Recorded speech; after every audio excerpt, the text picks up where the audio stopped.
Medical college হাসপাতালে ভিজিটের সময় আমাদের যে নির্ধারিত ভিজিট থাকে সেই ভিজিটের সময় অর্থাৎ প্রতি বৃহস্পতিবার এবং সোমবার 12:30 থেকে 1:30 পর্যন্ত ভিজিটের সময় আমাদের কিছু কলিগদের দালাল সাব্যস্ত করে একজন ম্যাজিস্ট্রেট এবং তথাকথিত বাংলাদেশ পুলিশের কিছু লোকজন কিছু অনিয়ম দেখিয়ে আমাদের কিছু সহকর্মীকে গ্রেপ্তার করে নিয়ে গেছে।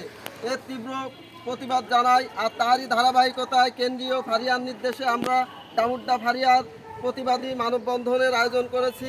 আমাদের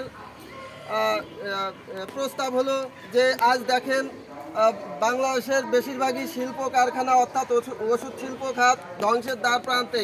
এখন বিশ্ব কূটনীতিতে আমরা অনেক পিছিয়ে পড়ছি। সেখানে আমাদের বাংলাদেশে যদি ওষুধ প্রশাসনকে ধ্বংস করে দিতে পারে, আগের মতো মাল্টিন্যাশনাল কোম্পানিতে বাংলাদেশ ফিরে যাবে, তখন বাংলাদেশের মানুষ পড়বে একটা চরম ওষুধের ভোগান্তিতে। যেখানে বাহিরের দেশে একটা পিপিআই কিনে খেতে হয় 25 টাকা মূল্যে, আমাদের দেশে সেটা স্বল্প মূল্যে আমরা পাই।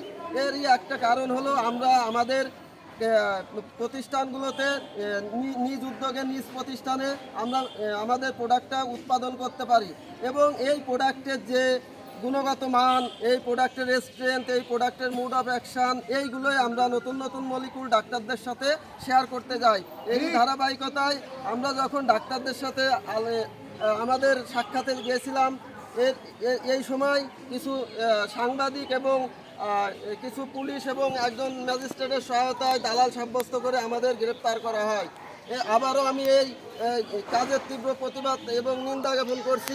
পাশাপাশি আমরা চাই যে বাংলাদেশের ওষুধ শিল্পকে ধরে রাখার জন্য আমরা যারা ওষুধ প্রতিনিধি মানে রিপ্রেজেন্টেটিভ আছি, আমাদের দালাল বলা যাবে না। আমরা দালাল বললে আমরা আরও কঠোর পদক্ষেপ নিব ভবিষ্যতে।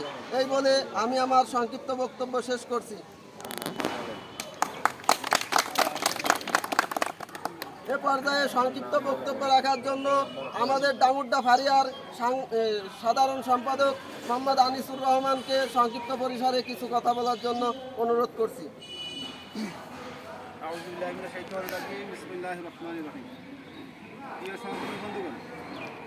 আপনারা সকলেই জানেন, বিগত কিছুদিন পূর্বে ঢাকা মেডিকেল কলেজ হাসপাতালে যে ঘটনা ঘটে গেছে, সেই ঘটনায় আমাদের ফার্মাসিউটিক্যালসের প্রতিনিধিগণ প্রায় 18 জন গ্রেপ্তার হয়েছে।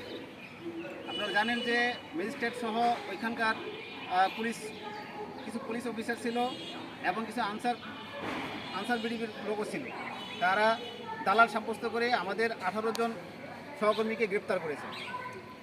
এর তীব্র নিন্দা ও প্রতিবাদ জানাচ্ছি এবং এটাও জানাতে চাচ্ছি যে ফার্মা সেক্টরে সারা বাংলাদেশে আমরা 3.5 লক্ষ লোক কাজ করতেছি।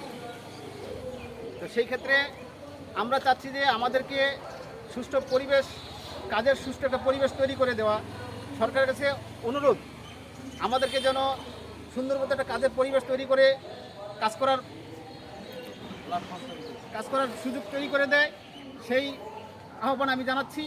এবং অনতিবিলম্বে আমি সেই ম্যাজিস্ট্রেট এবং পুলিশ অফিসারদেরকে আইনের আওতায় এনে তাদেরকে সুষ্ঠু তদন্তের মাধ্যমে তাদেরকে আইনের আওতায় আনা হোক। এই বলে আমি আমার সংক্ষিপ্ত বক্তব্য শেষ করছি। আল্লাহ হাফেজ।